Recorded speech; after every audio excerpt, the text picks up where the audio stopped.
Hello बच्चों, मैं हूं नीलांबर द्विवेदी। आज हम लोग हमारे पाठ्य पुस्तक मंथन के पाठ 4 अन्याय का विरोध का अध्ययन करेंगे। इस पाठ के लेखक अंतोन चेखव हैं। इस पाठ में हम देखेंगे कि मानव समाज में अनेक ऐसे लोग हैं जो दूसरों पर अत्याचार और अन्याय करते हैं। यह सही नहीं है, किसी को भी ऐसा नहीं करना चाहिए। वैसे अन्याय को सहना भी उतना ही अनुचित है जितना कि अन्याय करना। लेखक के अनुसार अन्याय तथा अत्याचार के विरुद्ध आवाज़ उठाई ही जानी चाहिए।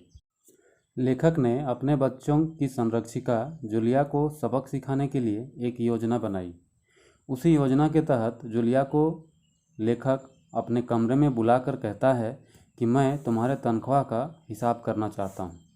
जूलिया बहुत सीधी सादी थी। इस बात का फ़ायदा सभी लोग उठाते थे और लेखक चाहता था कि ये अन्याय के विरुद्ध आवाज़ उठाना सीख जाए। लेखक जूलिया को बताता है कि तुमसे 30 रूबल तनख्वाह महीने के बाद हुई थी, लेकिन जूलिया कहती है कि नहीं साहब, 40 रूबल महीने बाद हुई थी। इसी तरह से लेखक झूठ पर झूठ बोलकर जूलिया के तनख्वाह से पैसे काटते जा रहा था। लेखक के 2 बच्चे भी थे, तान्या और कोल्या। नौकरानी ने तान्या के नए जूते चुरा लिए थे। लेखक ने उन जूतों के भी 5 रूबल काट लिए। लेखक कहता है, मैंने डायरी में सब नोट कर रखा है। तो 2 महीने के बनते हैं 60 रूबल, लेकिन 60 रूबल तभी बनेंगे जब महीने में एक भी नागा न हुआ हो। तुमने इतवार को छुट्टी मनाई है, उस दिन तुमने काम नहीं किया। कोल्या को सिर्फ घुमाने ले गई हो, इसके अलावा तुमने 3 छुट्टियां और ली हैं। तो ये बात सुनकर जूलिया का चेहरा पीला पड़ जाता है। वह बार बार अपनी ड्रेस की सिकुड़नें दूर करती हैं। बोली एक भी शब्द नहीं। ये सीधी सादी थी तो क्या बोलती।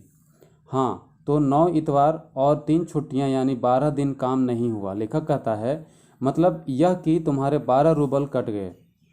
उधर कोल्या 4 दिन बीमार रहा और तुमने सिर्फ तानिया को ही पढ़ाया। पिछले सप्ताह शायद 3 दिन तुम्हारे दांतों में दर्द था और मेरी पत्नी ने तुम्हें दोपहर बाद छुट्टी दे दी थी। तो इस तरह तुम्हारे कितने नागे हो गए? 12 और 7 19 नागे।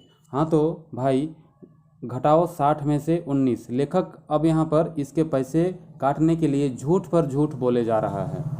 तनख्वाह को काटकर कुल 41 रुपये इसकी तनख्वाह बनती है। ये बात को सुनकर जूलिया की आंखों से आंसू छलछलाए।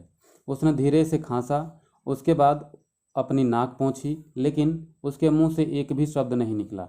लेखक आगे कहता है, हाँ तो एक बात मैं भूल ही गया था। मैंने डायरी पर नज़र डालते हुए कहा। लेखक ने डायरी पर नज़र डालते हुए कहा, 1 जनवरी को जो तुमने चाय की प्लेट और प्याली तोड़ी थी, प्याली का दाम तुम्हें पता भी है। मेरी किस्मत में तो हमेशा नुकसान उठाना ही लिखा है। चलो मैं उसके 2 रूबल काटूंगा।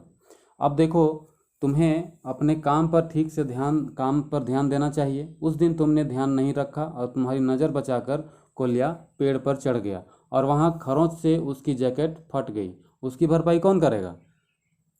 लेखक कहता है, तो 10 रूबल उसके काट लिए। इसी तरह तुम्हारी लापरवाही चलती रही तो पैसे और काटने पड़ेंगे। अब लेखक एक झूठ और बोलता है, कहता है, और हाँ 10 जनवरी को मैंने तुम्हें 10 रूबल दिए थे। अब यहाँ पर जूलिया कहती है, जी नहीं, आपने मुझे कुछ नहीं दिया था। जूलिया ने दबी जबान में कहना चाहा। तो लेखक कहता है, अरे तो क्या मैं झूठ बोल रहा हूँ? मैं डायरी में हर चीज़ नोट कर लेता हूँ। तुम्हें अगर यकीन ना हो तो तुम्हें डायरी दिखा देता हूँ। जी नहीं, आप कह रहे हैं तो आप दिए ही होंगे, जूलिया कहती है।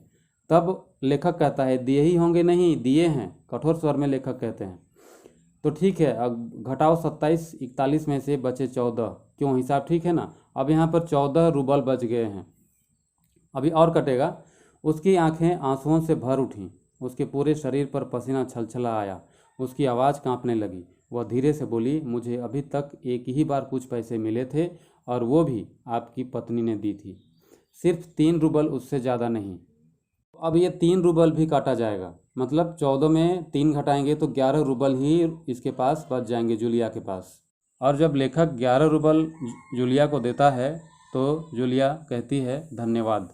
ये धन्यवाद शब्द सुनकर ये जो लेखक हैं अंतोन चेखव, ये गुस्सा में आ जाते हैं और कहते हैं कि ऊंचे स्वर में कहते हैं कि तुम मुझे धन्यवाद दे रही हो, जबकि तुम अच्छी तरह से जानती हो कि मैंने तुम्हें ठग लिया है, मैंने तुम्हें धोखा दिया है, मैंने तुम्हारे पैसे हड़पे हैं, उसके बावजूद तुम मुझे धन्यवाद दे रही हो।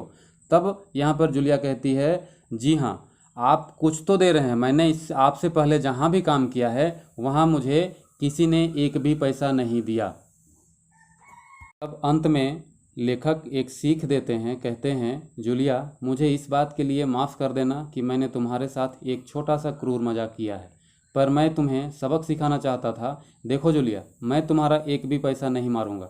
देखो तुम्हारे 80 रूबल रखे हैं, मैं अभी तुम्हें दूंगा, लेकिन उससे पहले मैं तुमसे कुछ पूछना चाहूँगा। जूलिया, क्या ज़रूरी है कि इंसान भला कहलाए जाने के लिए इतना दब्बू, भीरू और बोदा बन जाए कि उसके साथ जो अन्याय हो रहा है उसका विरोध भी ना कर पाए, बस चुपचाप जातियाँ सहता रहे? नहीं जूलिया, नहीं, इस तरह खामोश रहने से नहीं चलेगा। अपने अस्तित्व को बचाए रखने के लिए तुम्हें कठोर, निर्लज और हृदयहीन संसार से लड़ना ही पड़ेगा। अपने दांतों और पंजों के साथ लड़ना होगा, पूरी ताकत के साथ लड़ना होगा। इस तरह जूलिया को लेखक ने एक सीख दी है। उम्मीद है इस पाठ को आप लोग अच्छे से समझ गए होंगे। वीडियो के साथ प्रश्नोत्तर भी अपलोड किया गया है, जिसे ERP से डाउनलोड किया जा सकता है।